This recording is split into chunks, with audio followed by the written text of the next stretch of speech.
That Rain-Kissed Umbrella, Chapter 8. A Miraculous Ladybug Fanfiction written and narrated by Eleanor Rose. Artwork provided by Brenda Stunts on Instagram.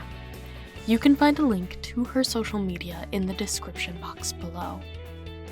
If you haven't already, make sure you've listened or read to all of the previous parts in this series, including both Strawberry Frappuccinos in a Black Leather Jacket and When Honey Turns Bitter, as well as the previous 7 chapters.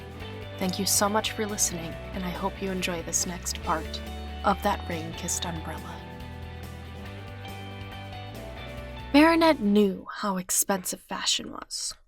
She did, but she'd seen more zeros today than in her entire life, some of which were in the bag she carried. Yes, she was trying to be nice to Chloe, but now had no choice in case she wanted her to pay her back out of vengeance.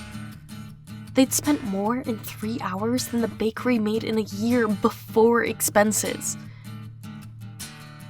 So, the yellow or the black? She asked, hesitantly. As of 4 minutes ago, they'd finished shopping for her, but Chloe saw a boutique that she had to go into because she was friends with the owner's daughter's manufacturer or something like that. "Are you stupid or something?" Chloe asked, not taking her eyes off the mirror. "Of course I'm..." She cleared her throat and looked away, softening her tone. "Of course I'm getting both, Marinette." She made her way to the checkout, bypassing shelves and mannequins without a second glance. Okay.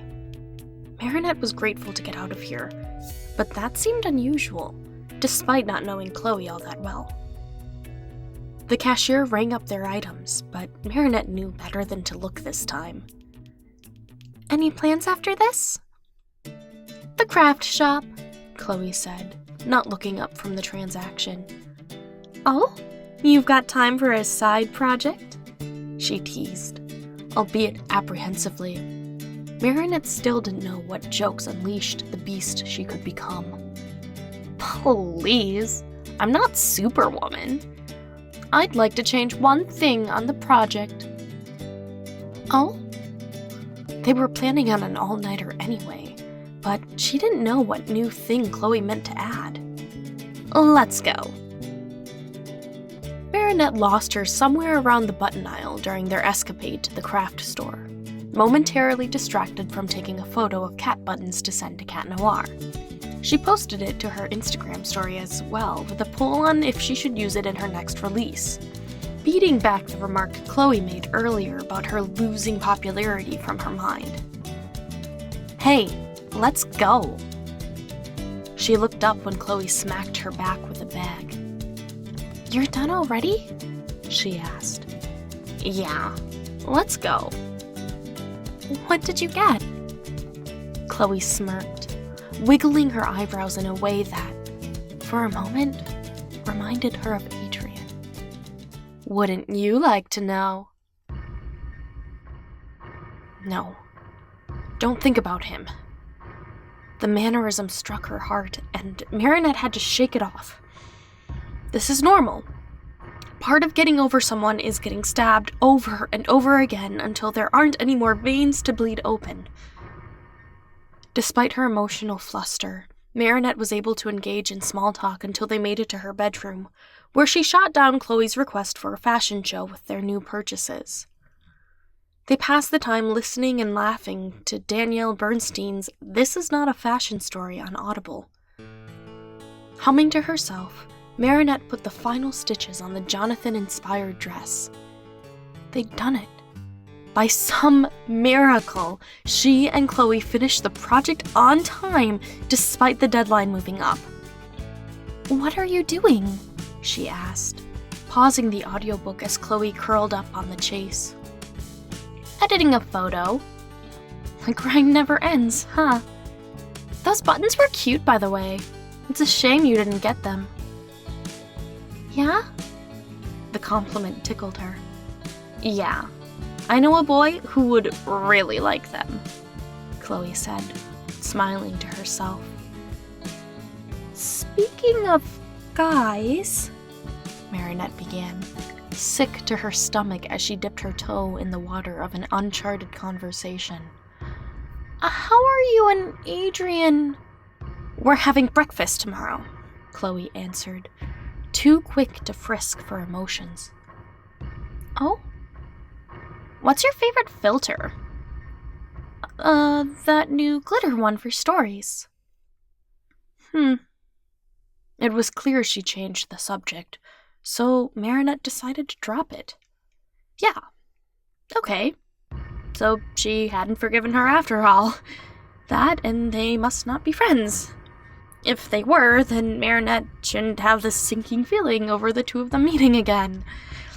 If they were really friends, then she'd be happy for Chloe, right? That she and Adrian were on speaking terms again? That's a good thing. At least, that's what she'd tell herself over and over again before bed. Anyway, I'm gonna go, Chloe said, swinging her feet to the floor and grabbing her purse.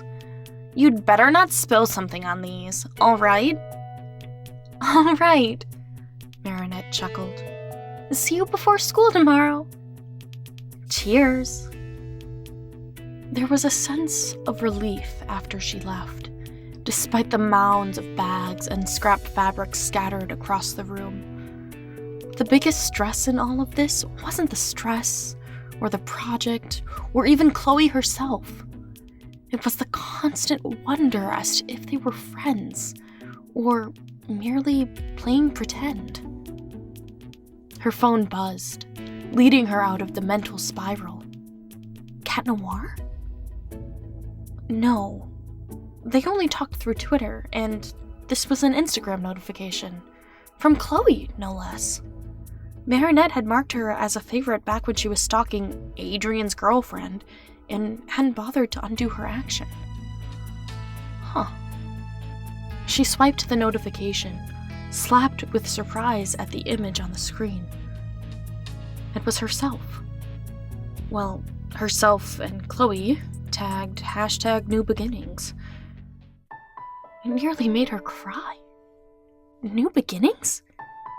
Did that mean they were friends? Or was she getting ahead of herself? The other hashtags were as relevant as they come, but the new beginnings hung her up a bit. No, Marinette, don't overthink it. Don't turn it into a game with yourself. Let bygones be bygones. It's not like Chloe knew everything about the kiss. They could be friends, or at least colleagues. They proved that. Yeah, they're colleagues, with the potential to be business partners in the future. If anything, she wanted Chloe on her team instead of against her. Yeah, team. They were teammates. This was a new beginning of them working as teammates. Good. Marinette could sleep with that.